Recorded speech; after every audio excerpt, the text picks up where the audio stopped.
गया। एक और बड़ी खबर से हम अपने दर्शकों को रूबरू करा दें। रक्षा मंत्रालय ने मीडिया और डिजिटल प्लेटफॉर्म के लिए कई दिशा निर्देश जारी किए हैं। रक्षा अभियानों के दौरान जिम्मेदार रिपोर्टिंग के निर्देश रक्षा अभियानों को लेकर के दिए गए हैं। सभी मीडिया चैनल्स, डिजिटल प्लेटफॉर्म को सलाह दी गई है। रक्षा मंत्रालय की तरफ से ये बात कही गई है, रक्षा अभियानों और सुरक्षा बलों की गतिविधियों के दौरान ना की जाए किसी भी तरह की लाइव कवरेज। इस प्रकार की संवेदनशील जानकारी का खुलासा पहुंचा सकता है नुकसान। रक्षा मंत्रालय की तरफ से अहम दिशा निर्देश जारी किए गए हैं, जिसके तहत कहा गया है कि रक्षा अभियानों की जिम्मेदार रिपोर्टिंग की जाए।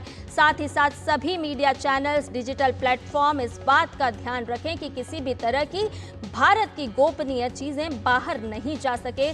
दुश्मन देश के पास क्या कुछ भारत की रणनीति है वो नहीं पहुंच सके, और इसी के लिए बहुत ज़रूरी है कि आप लाइव कवरेज के दौरान भी जिम्मेदार रहें, ना की जाए लाइव कवरेज। रक्षा मंत्रालय ने मीडिया और डिजिटल प्लेटफॉर्म्स को लेकर के दिशा निर्देश जारी किए हैं। सभी मीडिया चैनल्स, डिजिटल प्लेटफॉर्म को सलाह दी गई है कि रक्षा अभियानों और सुरक्षा बलों की गतिविधियों के दौरान किसी भी तरह की लाइव कवरेज नहीं की जाए। रक्षा मंत्रालय की ओर से ये तमाम दिशा निर्देश जारी किए गए हैं। एक जिम्मेदारीपूर्ण कार्य करना बेहद ही आवश्यक है, और इसी कड़ी में मीडिया और डिजिटल प्लेटफॉर्म के लिए ये दिशा निर्देश रक्षा मंत्रालय की तरफ से जारी किए गए हैं, क्योंकि इस प्रकार की संवेदनशील जानकारी का खुलासा पहुंचा सकता है बड़ा नुकसान। ज्यादा जानकारी के साथ हमारे सहयोगी संवाददाता शैलेंद्र हमारे साथ जुड़ गए हैं। शैलेंद्र, रक्षा मंत्रालय ने भी साफ दिशा निर्देश जारी कर दिए हैं कि मीडिया और डिजिटल प्लेटफॉर्म संवेदनशीलता को समझें और गंभीरता से अपने कार्य को करें। किसी भी तरह की रिपोर्टिंग ऐसी ना हो कि दुश्मन देश को ये खबर लगे कि भारत में आखिर किस तरह की रणनीति तैयार की जा रही है।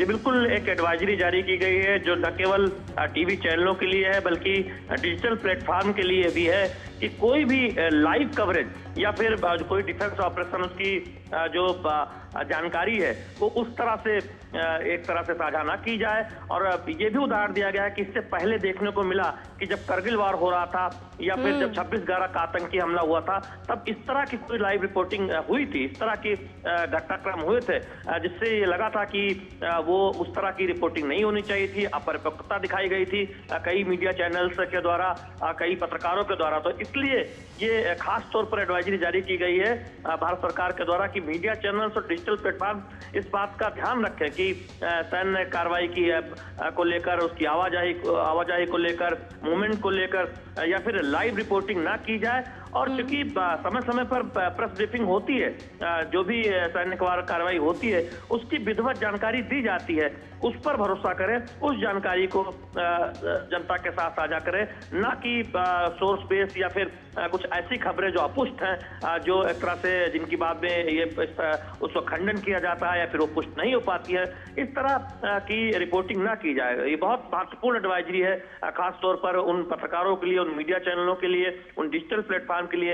हम जानते हैं कि कल ही OTT प्लेटफॉर्म पर पाकिस्तान से जुड़े कंटेंट दिखाने को लेकर रोक लगाई गई थी, और उससे पहले कई यूट्यूब चैनलों को रोका गया था कि वो इस तरह के कंटेंट न दिखाएं।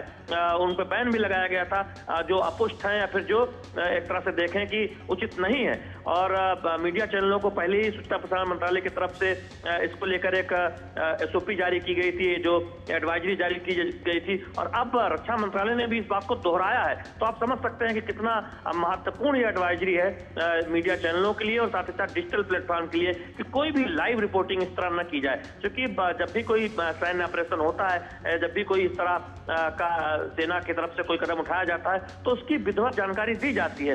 उस पर भरोसा करें, उसको रिपोर्ट करें, ना कि की खबरें या फिर कोई लाइव जानकारी अपनी रिपोर्टिंग में दें। ये बिल्कुल सख्त एक तरह से हिदायत दी गई है। तो उम्मीद यही है कि जो भी चैनल्स हैं, जो भी सैटेलाइट चैनल्स हैं या फिर डिजिटल प्लेटफॉर्म है, वो इस बात का खास तौर पर ध्यान रखेंगे। क्योंकि हमने देखा था करगिल वार के दौरान इस तरह की एक रिपोर्ट कई बार आई कि कुछ पत्रकारों ने, कुछ चैनलों ने, कुछ मीडिया समूहों ने जो रिपोर्टिंग की उसमें परिपक्वता की कमी थी, और उसमें पाया गया कि उन्हें उस तरह की रिपोर्टिंग नहीं करनी चाहिए थी।